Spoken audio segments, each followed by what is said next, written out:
Vocês sabem de onde vem aquela expressão feito nas coxas? Olha só, do tempo em que se fazia telha, literalmente moldando barro numa coxa. Finge que isso aqui é minha perna, tá bom? Meu braço é minha perna, minha coxa. E aí eles pegavam o barro, colocavam ali em cima da perna, em cima da coxa e faziam uma telha. Hoje a gente vai falar sobre telhas.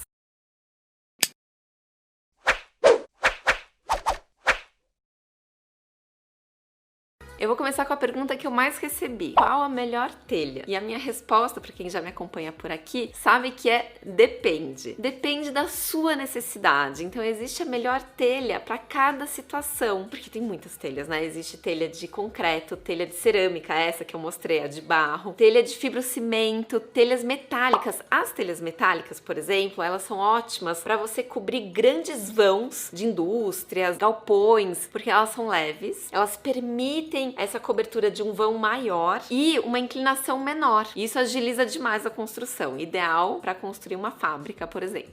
Me perguntaram também qual a diferença entre uma telha cerâmica, essa aqui, e uma telha de concreto, que eu não tenho, eu vou deixar uma imagem aqui, tá bom? Vou deixar as duas, então, assim, ó, imagem, concreto e cerâmica. E colocaram a hashtag trocando ideia. Sempre que você quiser me fazer uma pergunta, é só colocar essa hashtag nos meus vídeos ou nos vídeos de todo o Esquadrão do Senza. Apesar dessa de cerâmica aqui ser bem pesadinha, ela ainda é mais leve do que a telha de concreto. Isso acaba te ajudando a criar uma estrutura mais leve. Você vai precisar de um madeiramento um pouco mais simples do que se você usar uma telha de concreto, que aí você vai precisar de um madeiramento ali mais robusto para essa estrutura ficar mais forte e suportar o peso da telha de concreto. Uma outra diferença importante também é que geralmente a telha de cerâmica, essa de barro, ela tem uma pequena variação de medida, porque elas são queimadas, né? Elas vão pro forno para elas endurecerem. De um lote pro outro, isso pode variar um pouquinho a temperatura do forno, pode variar um pouco a temperatura externa, e isso gera uma mudança de medida mínima, gente. Eu tô falando às vezes assim de 4, 5 milímetros, mas isso é uma grande diferença no final das contas quando você tá montando um telhado. Já a telha de concreto, ela praticamente não tem variação de medida. Em compensação, a telha de concreto ela é mais porosa. Então, se você não faz ali um bom tratamento, uma boa impermeabilização, pode aparecer fungos com o tempo. A sua telha vai ficar assim meio manchada, você não sabe o que é essa porosidade que gera essas manchinhas ali e aqueles funguinhos indesejados. Hoje em dia, quase todas já vêm de fábrica com uma proteção. Por isso que é super comum a gente ver telhas de concreto pintadas. Uma outra diferença também, que eu já li alguns estudos que apontam que as telhas cerâmicas, elas têm um maior conforto térmico comparado às telhas de concreto. Uma pergunta muito importante. Como calcular a quantidade de telhas que você vai precisar para o seu telhado? Pensa comigo, vai. Vamos supor que sua casa tem 50 metros quadrados, tá? É um quadradinho. Você não vai calcular a quantidade de telha pela planta da sua casa. Porque o seu telhado, ele não tá ali chapado, ele tá inclinado. E uma medida na diagonal, ela é maior do que na horizontal. E você tem que considerar também que você tem um beiral ao redor da sua casa. Então ela ultrapassa aquela área ali de 50 metros quadrados. O ideal é você ter a ajuda de um profissional para te ajudar nesse cálculo e comprar um pouquinho a mais. Por quê? Lembra que eu comentei, por exemplo, se você for escolher aí por uma telha de cerâmica, né? Que tem muitas opções. Olha só a quantidade de telhas cerâmicas que a gente tem hoje em dia, né? E todas elas vão pro forno para elas serem produzidas. E o que pode acontecer? De um lote pro outro, pode variar um pouquinho a medida. Então, se você precisar de um complemento de telhas, pode ser que aquele lote que você tenha comprado não exista mais. E aí você vai ter que comprar de um outro lote e correr o risco da sua telha nova vir com uma diferença de medida. E isso, gente, acredite, já passei por isso. Dá um trabalhão para você rever ali o madeiramento do seu telhado. Porque não tem como dar um jeitinho, a telha tá menor, diferente, vamos dar um jeitinho. Não, tem que refazer o madeiramento para ficar bem certinho. Então, na hora de você calcular, compra sempre um pouco a mais, tá? Eu tô falando entre 10 a 15% a mais. E aí você pode guardar, tá? Como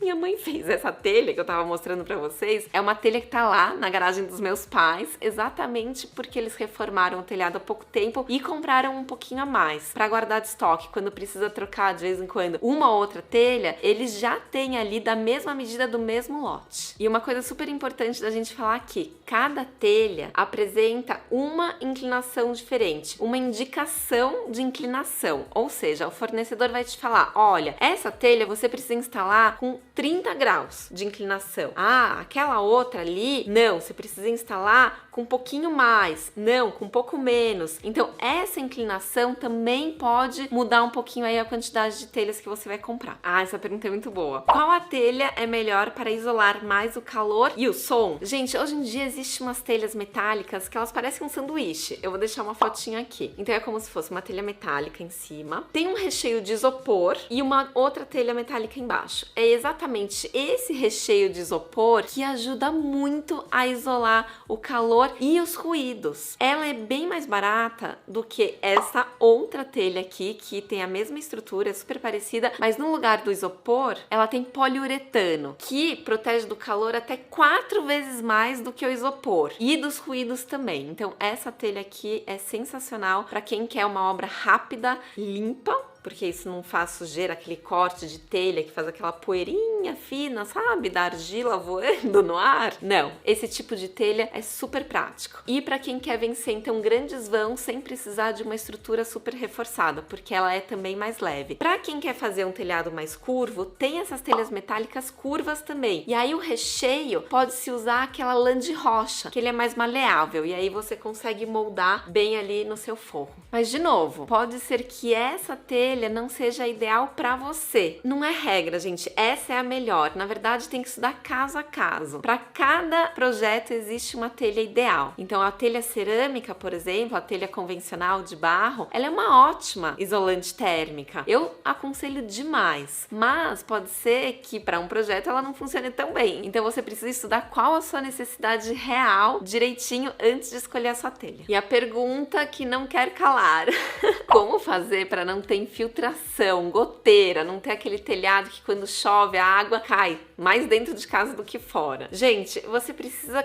fazer um telhado muito bem feito, uma estrutura de madeira ali muito bem feitinha para suas telhas terem um encaixe perfeito. Além disso, existem mantas que te ajudam a proteger dessa chuva, porque sim, mesmo com o encaixe perfeito, pode ser que uma ou outra gotinha entre por ali. E aí o que você faz? Em cima da sua estrutura de madeira, ó, eu vou deixar uma fotinho aqui. Em cima da estrutura de madeira, você pode entrar com essas mantas. É uma manta asfáltica aluminizada que você vai instalar na horizontal. Então, olha, seu telhado tá aqui. Você não vai sair instalando as faixinhas dessa manta na vertical, no sentido da queda. Não. Você vai fazer na horizontal e de baixo pra cima, tá bom? Por quê? Deixa eu pegar um post-it pra mostrar pra vocês. Ó, vamos lá. Imagina que isso aqui seja o seu telhado, tá? Assim, ó, inclinadinho. E aí, você vai pegar a sua manta e vai começar, no caso aqui, meu post-it, tá? Tá representando a manta. E aí, você vai começar, ó, lá de baixo e vai colocar a sua manta aqui na horizontal. Lembra que eu falei da horizontal? Por que na horizontal? Porque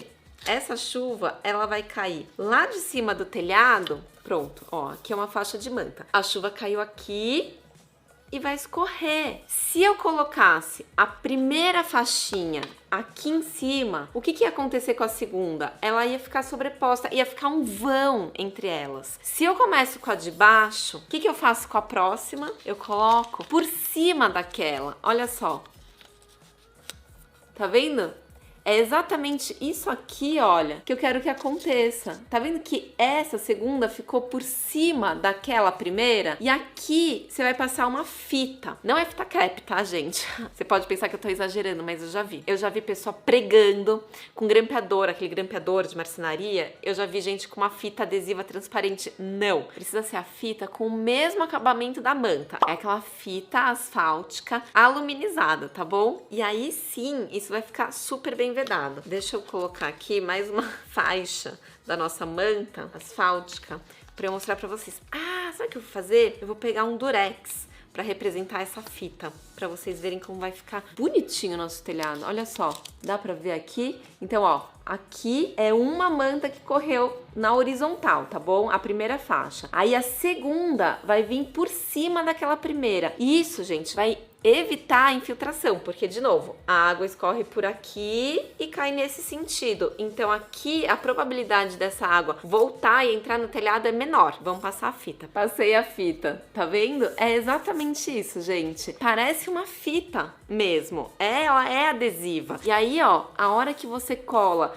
para emendar uma faixa da manta com a outra, isso fica completamente vedado e não tem por onde entrar água. Se você fizer direitinho, vai dar certo. E aí aqui por cima, você coloca o resto da estrutura de madeira, só as ripinhas aqui mais leves, os caibros mais estruturais estão lá embaixo da manta. Por cima vai ser só a estrutura para você encaixar as telhas. E aí sim, pode confiar, o seu telhado não vai ter mais infiltração. Existe também a manta líquida, que aí você consegue passar ela por cima das telhas. Ao invés de trabalhar com aquela manta tradicional embaixo, você passa com uma trincha ou rolinho. Antes você precisa limpar muito bem a sua telha, tá? Muitas vezes você precisa lavar ela, aí espera secar bem e aí sim depois você pode aplicar essa manta líquida. E uma outra dica muito boa para evitar a infiltração e vazamento do seu telhado é você fechar muito bem a sua cumieira. Cumieira é exatamente aquela pontinha ali do telhado,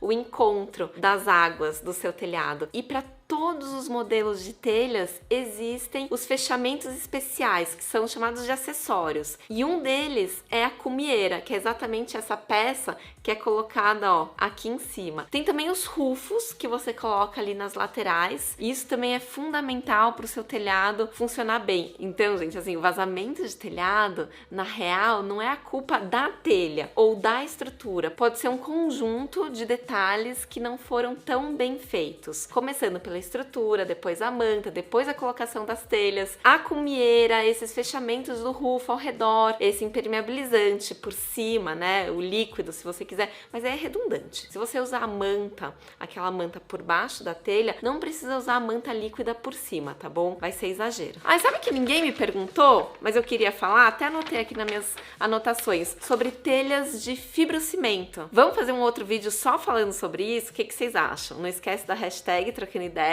Se inscreve no canal se ainda não for inscrito e no canal da Dicenza. Me fala se gostou do vídeo. Um beijo, valeu, tchau!